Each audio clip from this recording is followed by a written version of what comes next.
नमस्कार मुख्यमंत्री साहेब, मी प्रशासनाला खरोखर गाढव बोलतो ना. आज वरिष्ठ एवढी यंत्रणा असून शासनाची ही कारभार बघा कसा एकदम बकाल कारभार आहे, भ्रष्ट कारभार आहे. सदर सार्वजनिक बांधकाम विभाग आणि त्यात आता भर म्हणजे झोपडपट्टी पुनर्विकास प्राधिकरण म्हणजे SRA अक्षरशः लयलूट केली आहे. मी सगळे पुरावे जमा करून ठेवले आहेत 2015 पासून. महत्वाचं म्हणजे ह्याच्यात प्रशासनानेच मदत केली अतिक्रमण उभी करायला, ह्याचे माझ्याकडे पुरावे आहेत. पण प्रशासनाने अजूनपर्यंत दखल नाही घेतली. सचिव कार्यालयाने दखल नाही घेतली. लाजा वाटल्या पाहिजेत सचिवांना, एवढे उच्च शिक्षित असून त्याची दखल नाही घेत. ईमेल तुम्हाला वाचता येत नाहीत, पत्र वाचता येत नाही, मराठी शुद्ध भाषेत लिहिलेली. त्याचाच हा परिणाम बघा. सदर मी आजच माहिती मला प्राप्त झाली सार्वजनिक बांधकाम विभागाच्या कार्यालयातनं. मी अधिकृत ही माहिती मिळवली. सदर ही जी सर्वे केलेला जी यादी आहे त्याच्यात अतिक्रमण धारकांची नावं नाहीत, अतिक्रमण आहेत काही ठिकाणी नावं आहेत, पण ज्यांची जी अतिक्रमण आहेत ना ती नामं मात्र अशी म्हणजे अक्षय बनावट ही यादी सदर सार्वजनिक बांधकाम विभागाने बनवली आहे. आणि त्याला जबाबदार इकडचे उपजिल्हाधिकारी जे आहेत ना, काल जो अतिक्रमण धारकाने मला जी धमकी दिली तो अतिक्रमण धारक सदर जिल्हाधिकारी तांबे यांचे गुणगान गात होता. त्या तांबेना तू का असा बोललात? मी काही त्याला बोललो नव्हतो त्या अधिकाऱ्याला. सदर मी शिस्तीत त्यांना विचारलं होतं, पण सदर अतिक्रमण धारकांना एवढा राग आला कारण मी डेप्युटी कलेक्टरला बोललो म्हणून. काय एवढा त्यांचा हित संबंध आहेत का? आणि आहेत हित संबंध, कारण सदर ही जी घरे दिलेली यादी आहे ना याच्यात एकेका व्यक्तीला 3-3 घर आहेत.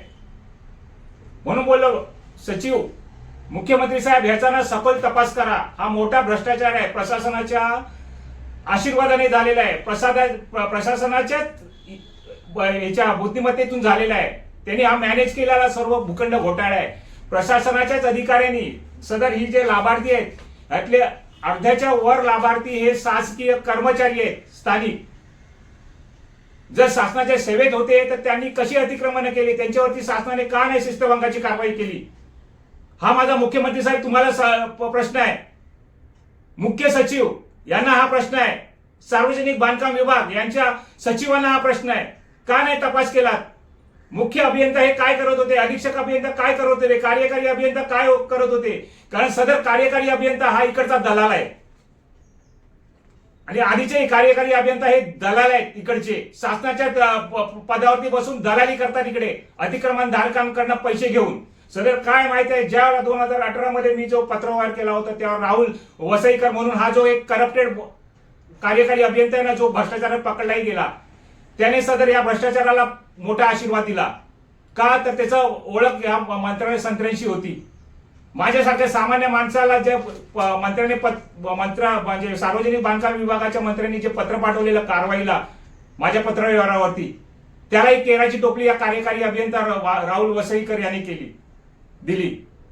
खरोखर अक्षरशः लाजिरवाणी गोष्ट आहे प्रशासनाला. मुख्यमंत्री साहेब तुम्ही ना अकार्यक्षम मुख्यमंत्री आहात. मी सरळ सांगेन आता तुमचा मुख्यमंत्री पदावर राहण्याचाही अधिकार नाहीये. जर शासनाचा भूखंड असा प्रशासनात लुटताय तर मी तर सांगेन तुम्ही राजीनामा द्या.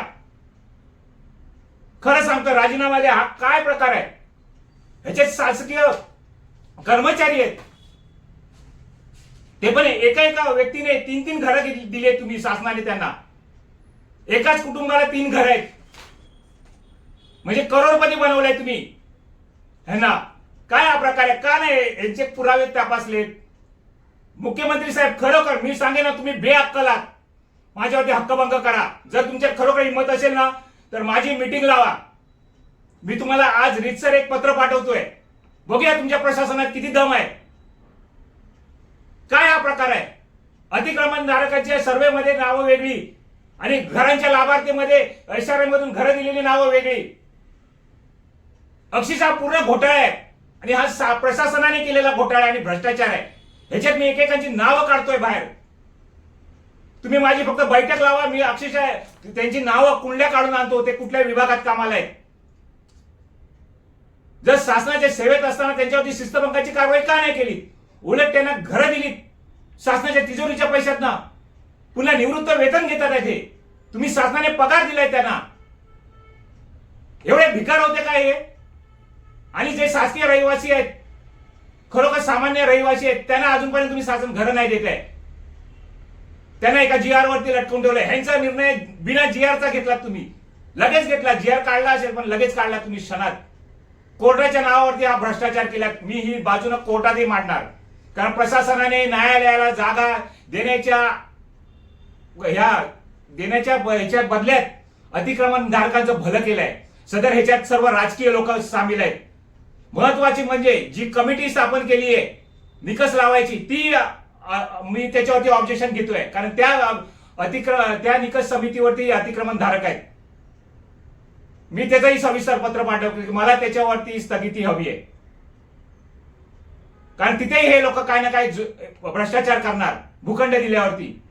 सदर हा बँड्रा हा अक्षरशः गलिच्छ प्रकार आहे प्रशासनाचा आणि भ्रष्ट लोकांचा, अक्षरशः लुटताय. आणि मुख्यमंत्री साहेब तुम्ही राष्ट्रहिताचं बोलताय. बीजेपी आहे ना सरकार, राष्ट्रहिताचं काम करणारं सरकार आहे ना. मग हे राष्ट्रहिताचं नाही, चोरांच्या हिताचं काम करताय तुम्ही.